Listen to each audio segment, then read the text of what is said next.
देखिए, ये हमारे लिए बहुत ही दुर्भाग्य की बात है खिलाड़ियों के लिए। हम ना कोई बीजेपी से है, ना कांग्रेस से हैं, हम हिंदुस्तान के खिलाड़ी हैं, ना हम हरियाणा से हैं, ना हम पंजाब से हैं। हम हिंदुस्तान के खिलाड़ी हैं, हमें इसी तरीके से ट्रीट किया जाए। और रही बात बीजेपी से है, डेफिनेटली उनको इस चीज का फायदा मिल रहा है कि वो बीजेपी से हैं, वो सांसद हैं और गवर्नमेंट का प्रेशर है या गवर्नमेंट का उनके ऊपर प्रेशर है या उनका गवर्नमेंट पे प्रेशर है, ये हमें पता नहीं है किसका किस पे प्रेशर है।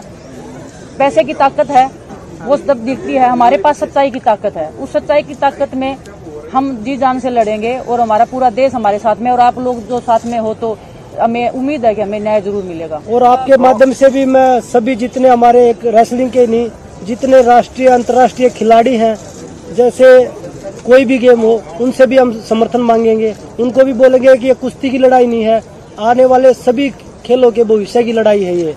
और जितने भी हमारे संगठन है, चाहे वो महिला संगठन है, किसान संगठन है, पंचायत है, खाप है, हम सबसे समर्थन मांगेंगे कि खिलाड़ियों की ये लड़ाई है, इनमें सब आप लोग सहयोग करिए।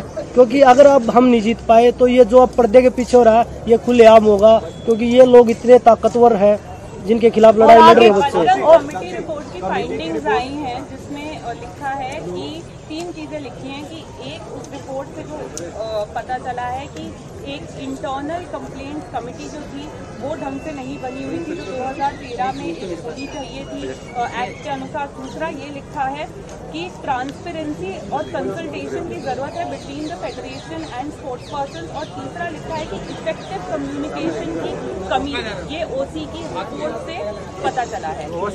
जो 15 लड़कियों ने जो बयान दिए थे सेक्सुअल हरासमेंट पे, उसके ऊपर हमें चाहिए, उसके ऊपर क्या कमेटी ने रिपोर्ट बनाई है, क्या उनको कोई फाइंडिंग नहीं मिली? अगर नहीं मिली तो हमारे खिलाफ में एफआईआर दर्ज हो, अगर मिली है तो ब्रजभूषण के खिलाफ में एफआईआर दर्ज हो। कोई एक तो सच है, कोई एक तो झूठ है। 12 लड़कियों ने वहां जाके बयान दिए थे और अभी जो सोर्सेज के थ्रू आ रहा है वो ये आ रहा है कि क्लीन चिट मिल गई है और लड़कियों ने कोई ऐसे बयान नहीं दिए। तो वही विनेश वाली बात है, या तो फिर हमारे ऊपर कार्रवाई की जाए, अगर उनको कुछ नहीं मिला तो हमारे ऊपर उल्टी कार्रवाई की जाए कि हमने क्यों वहां जाके कुछ भी बोला।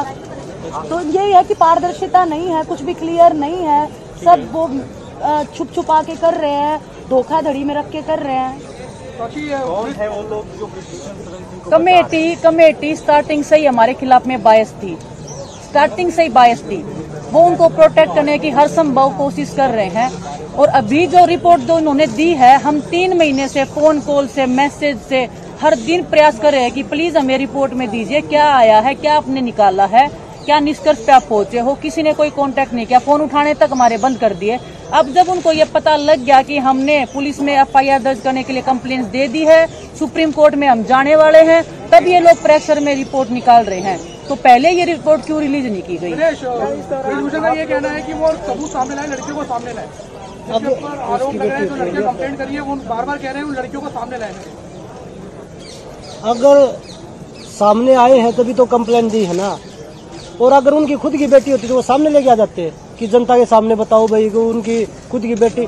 जैसे हम सब की बहन बेटियां हैं, हमें उनकी इज्जत भी देखनी है, क्योंकि ये नहीं कि हम कोई किसी लड़की के साथ सेक्सुअल हरासमेंट हुआ तो उसको सामने ला खड़ा कर दो, इसके साथ हुआ है। और हमारे देश का सुप्रीम कोर्ट है जी, उसके सामने जाएंगी लड़कियां, ना कि ब्रजभूषण के सामने। ब्रजभूषण से उनसे पूछ लो ना। और ये तो सुप्रीम कोर्ट का लॉ भी कहता है कि नाम और आइडेंटिटी आगे आ ही नहीं सकती।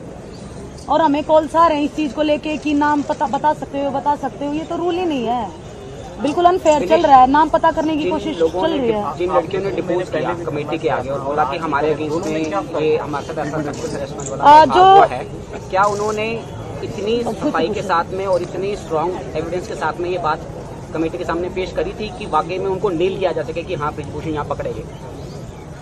मैं आपको 1-2 एग्जाम्पल दे सकती हूँ। किसी लड़की को बंद कमरे में बुला के उसको पकड़ लेना, जबरदस्ती उसके साथ में कुछ हरकत करने की कोशिश करना। आप मीडिया वाले लोग भी हो, पूरा देश सुन रहा होगा शायद हमको। मैं पूछना चाहती हूँ कि वो क्या है, वो सेक्सुअल हरासमेंट है या वो क्या है? एक सवाल ये है, पिछली बार जब धरने पर बैठे थे राजनीतिक दलों से आपने मना कर दिया कि कोई मंच पर नहीं आएगा, क्या इस बार कोई ऐसा फैसला लिया गया है कि राजनीतिक दल आ सकते हैं, नेता आ सकते हैं आपके मंच पर? देखो, इसके बारे में बताना चाहूंगी, जो हमारा पहला धरना था वो हमारे कुछ ऐसे लोगों ने हमारा जो माइंड है वो मैनिपुलेट किया, कुछ गलत लोगों का हमने मात मान ली, जिससे हमारा पूरा धरना खराब हुआ।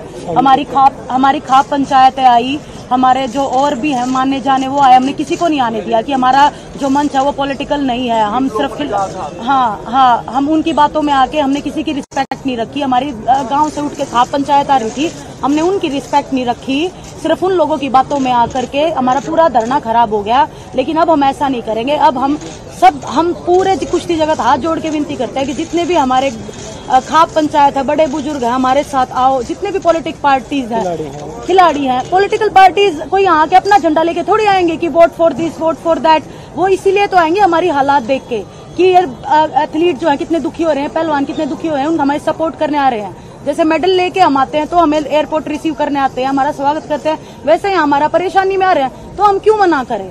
हम एक पहलवान पूरे देश का है, जब झंडा लेके भागता है तो पूरे देश के लिए मेडल जीतता है वो।